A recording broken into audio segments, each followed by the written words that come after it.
మీరు జీఆర్పీ పోలీసులకు ఏమని ఫిర్యాదు చేశారు? డిఎస్పీ సార్ జావేద్ సార్ దగ్గరికి వెళ్ళాను మ్యామ్.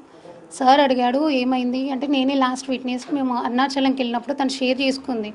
అత్తయ్యని తిట్టింది, ఒక గవర్నమెంట్ ఎంప్లాయీ కూతుర్ని నువ్వు ఎవరికి ఇచ్చినావమ్మా, నా భారం తీర్చుకోవాలనుకున్నావు కానీ నలుగురము వచ్చాము అని అంది.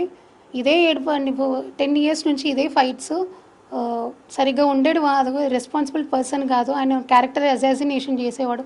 నైట్ డ్యూటీ చేస్తున్నావు, ఎవరి దగ్గరికి వెళ్తున్నావు, ఇలాంటి డ్రెస్సెస్ ఎందుకు వేసుకుంటున్నావు, టాటూ ఎవరి కోసం వేయించుకున్నావు, చాలా అండి. కార్ డ్రైవింగ్ నేర్చుకున్నావు అంటే ఓకే, ఒంటరికి వెళ్ళొచ్చు, ఎవరి దగ్గరికి వెళ్ళొచ్చు అని కార్ డ్రైవింగ్ నేర్చుకుంటావా అని.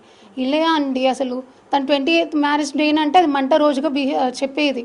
వదినా ఎందుకు వదినా అని అన్నా కానీ తన వాట్సాప్ డీపీ ఇప్పటికీ ఉందండి. ప్రజెంట్ బ్లాక్గా డిస్ప్లే పెట్టింది. 3 daysలో ఏం జరిగి ఉంటుందంటే 28, 31st లోపు ఏం జరిగి ఉంటుందో మీకే తెలియాలి. తను ఇప్పుడు ఫాల్స్ ఎలిగేషన్ చేస్తున్నాడు ప్రాపర్టీస్ కోసం. ఒక అక్క చెల్లెల్లాగా కలిసి ఉన్నాం, తన పిల్లలు నా దగ్గర పెరిగారు. కన్న ప్రేమ కంటే పెంచిన ప్రేమ చాలా అదండి. అట్లాంటి పిల్లలు 8 years ఉన్నారు, 15 years పిల్లలు ఎలా ఉంటారు ప్రేమ చూసుకుంటే. అలాంటిది ఇప్పుడు మా పైన ఫాల్స్ ఎలిగేషన్స్ చేస్తున్నాడు. ఏ రోజు అయితే నేను కంప్లైంట్ ఇవ్వడం జరిగిందో ఆ రోజు నుంచి మమ్మల్ని క్యారెక్టర్ అసాసినేషన్ చేయడం, వదినను చెడ్డదని, వదిన గురించి చెడుగా చెప్తే మేము కిందికి అవుతామని, అత్తయ్యని ఫుల్ టార్చర్ అండి. నీ కూతురు ఎక్కడికి వెళ్ళేది, ఎవరితో ఉందో నాకు తెలుసు, మీ మళ్ళీ ప్యాంప్లెంట్స్ న్యూస్ పేపర్లో పెట్టి మీ తల్లి కూతుర్లు బ్రోకర్ పని చేస్తున్నారని కంప్లైంట్ చేస్తారంట అండి. ఏందండి మొత్తం ఎప్పుడు చేశాడు? విజయారెడ్డి ఉన్నప్పుడు అయితే నేను కంప్లైంట్ ఇవ్వడం జరిగిందో అలా ఆ రోజు నుంచి మమ్మల్ని ఫాల్స్ అలిగేషన్ చేయడం, క్యారెక్టర్ అసాసినేషన్ చేయడం. వీళ్ళు టాటూలు వేయించుకోవడం తప్ప అండి, కార్ డ్రైవింగ్ నేర్చుకోవడం తప్ప అండి. సొసైటీలో ఎలా బతకాలి? ఇదే అత్తయ్యని మెంటల్ హెరాస్మెంట్. అసలు నువ్వు ఏమంటున్నాడు, నీ కూతురు గురించి బ్యాడ్గా చెప్తే నువ్వు కూడా చచ్చిపోతావు, అప్పుడు నువ్వు కూడా డిప్రెషన్లో చచ్చిపోతావు అని కేసు కూడా ఫైల్ అవ్వదు అని అంటున్నాడు అత్తయ్యతో. అతనికి ఎక్కడ బాధ అనిపించడంలా, 2 పిల్లలు అంటే ఇప్పుడు అతను ఉన్నటువంటి ఇంట్లోనే 2 పిల్లలు, ఎన్నో జ్ఞాపకాలు ఉండుంటాయి, తన భార్య జ్ఞాపకం. తనకు ఏ రోజు రెస్పాన్సిబిలిటీగా ఉన్నాడండి? ఏ రోజు రెస్పాన్సిబిలిటీగా లేదు. తన పిల్లల్ని నా దగ్గర పెంచాను. మా ఆయన ఎక్కడికైనా తనే, ఈవెన్ వ్యాక్సిన్స్ అయినా హెల్త్ ఇష్యూస్ వచ్చినా తను నైట్ డ్యూటీ చేసుకునేది. అత్తయ్యని అడిగింది, లక్ష్మి నైట్ డ్యూటీ చేసుకుంటుంది వదిన, తన పిల్లల్ని దగ్గర పెంచమ్మా, తను దుబాయ్లో ఉంటున్నాడు, మాకు విన్నడు, నువ్వైతే చెప్తావు, మామయ్య కొంచెం భయం ఉంటుంది, చెప్పండి తల్లి అంటే నేను ఒప్పుకున్నందుకు ఇప్పుడు ఈరోజు ఎలా చేస్తున్నాడు అని. కృతజ్ఞత భావం కూడా లేదండి, గ్రాటిట్యూడ్. నన్ను వచ్చి లక్ష్మి తల్లి నీ కాలు మొక్కితే నా పాపకు చదువు చెప్పమ్మా అని కాలు మొక్కిన మనిషి ఈరోజు మా పైన ఫాల్స్ అలిగేషన్స్ చేస్తాడండి. ఏ రోజు రెస్పాన్సిబుల్ పర్సన్గా ఉన్నాడండి? హస్బెండ్ అంటే ఎలా ఉంటాడండి?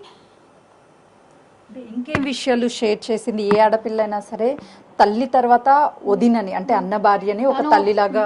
తను నాకు ఒక మదర్ ఫిగర్ అండి. మదర్ ఫిగర్ అంటే నన్ను ఎప్పుడు పోట్లాడుకోవడం అలా ఇలా లేదు. ఏదో చిన్నప్పుడు స్టార్టింగ్లో చిన్న ఇష్యూస్ వస్తాయి, కానీ ఆ రోజు నుంచి మా అత్తయ్య క్యాన్సర్ వచ్చిన నుంచి మేము ఒకరికొకరు ప్రామిస్ చేసుకున్నాం అక్క చెల్లెల్లా కలిసి ఉండాలని. తన పిల్లలు నా దగ్గరనే పెరిగారండి. ఎంత ప్రేమగా చూసుకుంటే 15-16 years పిల్లలు ఒకరు ఇంట్లో ఉంటారు అత్తమామ దగ్గర. ఈరోజు నువ్వు సడన్గా దుబాయ్ నుంచి వచ్చి ప్రాపర్టీస్ కోసం, ఒక క్యాన్సర్ పేషెంట్, తనకి బ్రెస్ట్ లేదండి, బ్రెస్ట్ రిమూవ్ చేశారు, అలాంటి దాన్ని మీరు హెరాస్మెంట్, సీనియర్ సిటిజన్ని హెరాస్ చేస్తున్నావా? 20 years నుంచి ఒక అమ్మలాగా ఒక నైట్ డ్యూటీ చేస్తుంటే తన వెనుకలు ఇంకో అమ్మ ఉంటుంది. తను నైట్ డ్యూటీ చేస్తుందంటే హౌస్ హోల్డ్ చోర్స్ ఎన్ని ఉంటాయండి, అవన్నీ చూసుకుంటుంటే ఈరోజు మా పైన ఫాల్స్ ఎలిగేషన్. తనని అరెస్ట్ చేస్తున్నాడు అంటే నీకు ఎవరితోనో సంబంధం ఉంది, లేకపోతే ఫైనాన్షియల్ ఇలాంటివి చేస్తున్నప్పుడు సురేందర్కి దూరం ఉండాలి, డివోర్స్ తీసుకోవాలి, అలానే ఏమన్నా ఆలోచన వచ్చింది అతనికి? తనకు వచ్చిందండి. మా అత్తయ్య ఏంటంటే సొసైటీ పరంగా రెడ్డీస్ అమ్మ, చిన్న పిల్లలు ఉన్నారు, తను అనేది ఎప్పుడు నాకు ఇష్టం లేదు, నన్ను ఎందుకు నేనేం పాపం చేశా లక్ష్మి, రేషన్ ఇవ్వందా, రేషన్ బియ్యం పోయినప్పుడు కూడా ఇదే మాట, నేనేం పాపం చేశా లక్ష్మి, నా జీవితం ఇలా ఉంది, నాకంటే 17 years, తన జనరేషన్ వేరు, నా జనరేషన్ వేరు, అలాంటిది ఓకే ఏజ్ నేను అడ్జస్ట్ అవుతా.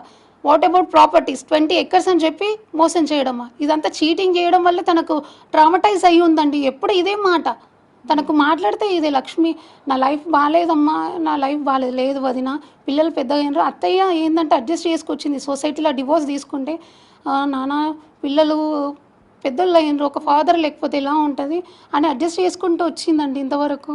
ఏ రోజైనా చెప్పిందా మీకు వదిన నాకు బతకాలని లేదు, పిల్లల భవిష్యత్తు ఏంటి, నేను ఉండలేకపోతున్నా, పిల్లల్ని కూడా తీసుకెళ్తా, ఇలాంటివి ఎప్పుడైనా? తను పిల్లల్ని తీసుకెళ్తా అనలేదు కానీ అత్తయ్యతోని ఊరికే గొడవ పడేది. ఒక గవర్నమెంట్ ఎంప్లాయీ కూతురిని ఇచ్చినావు అమ్మ, ఇప్పుడు నన్ను భారం తీసుకుందాం అనుకున్నావు కానీ నీకు ఇప్పుడు నలుగురు అయ్యారు, నీ ప్రాణానికి నా శాపం తగిలింది, నువ్వు అనుభవించు, ఇంతే అనుభవించాలి అని అనేది. అంటే తన ఆలోచనలు ఎలా ఉండేవి, మీతో ఫ్రెండ్లీ నేచర్ ఉండేది ఒక కాబట్టి? మదర్ ఫిగర్ అండి. ఇక్కడ ఇదే ఏరియాలో తనకి వాళ్ళ మమ్మీ డాడీ ఫోటో ఉంటుందండి. అదే ప్లేస్లో నేను వేసుకున్నాను. ఎంత బాగా చూసుకోకపోతే తన పేరు వేసుకుంటా అండి నన్ను. అది ఎవరి పేరు? మీకు శాంతి, విజయ్ శాంతి ఇన్ఫినిటివ్. తీసుకున్నారు ఇది? ఇది రాఖీ గిఫ్ట్ ఇచ్చానండి, రీసెంట్గా రాఖీ గిఫ్ట్ ఇచ్చానండి. ఎంత క్లోజ్గా ఉంటే వేసుకుంటా అండి. ఇప్పుడు మన పిల్లల్ని పెంచి మేము అన్నీ చేసి ఇప్పుడు వాళ్ళ తిను కన్స్ట్రక్షన్ సైట్కి అండి మార్నింగ్ బాక్స్ పెట్టుకొని ఈవినింగ్ వరకు పని చేయించుకొని వచ్చే తల్లిని ఈరోజు ఇంటి నుండి గెంటేసావు. ఏ రోజు మీ అమ్మ నాన్న చూడని వాళ్ళు వచ్చి మా వదిన ఈఎంఐ బెడ్ మీద పడుకుంటే ఎంత బాధ ఉంటుందండి. తను literally cancer patient, senior citizen. ఈ సొసైటీలో ఆడవాళ్ళకు చనిపోయిన ఆడదానికి అదే లేదండి. బ్రతుకున్నప్పుడు ఎలాగో సొసైటీలో అది ఉండదు. ఒక చనిపోయిన పర్సన్ మీద క్యారెక్టర్ అసాసినేషన్, డిఫేమేషన్ చేయడం ఇది ఎక్కడి వరకు న్యాయం అండి? మా అత్తయ్యతో ఏం అంటాడంట, బ్లాక్మెయిలింగ్ ఇస్ లిటరలీ బ్లాక్మెయిలింగ్. నీ కూతురు వాడితో వీడితో తిరిగింది, ఎవరు వచ్చేవాళ్ళు, ఎవరు పార్టీ చేసుకునేవాళ్ళు, ఆహాహా నేను లేనిది చూసి మీరు బాగానే చేశారు, నువ్వు నేను బయట మీ ప్యాంప్లెంట్స్ పంచితే ప్రాపర్టీస్ తీసుకొచ్చి నా కాళ్ళ దగ్గర పెడతాం అంటున్నాడంట.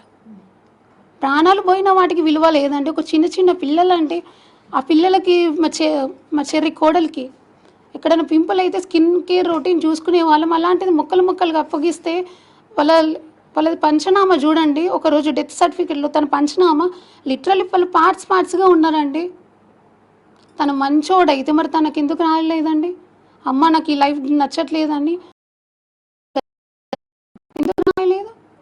ఫైనల్గా ఏం చెప్పాలనుకుంటున్నారంటే నిజంగా ఎవరికి ఇలాంటి కష్టం రాకూడదు, ఎవరికి రావద్దండి. నిజంగా నేను లిటరల్లీ నా చిన్న పిల్లల్లాగా నాకు వాళ్ళకి ఏజ్ డిఫరెన్స్ ఏం లేదు ఎక్కువ.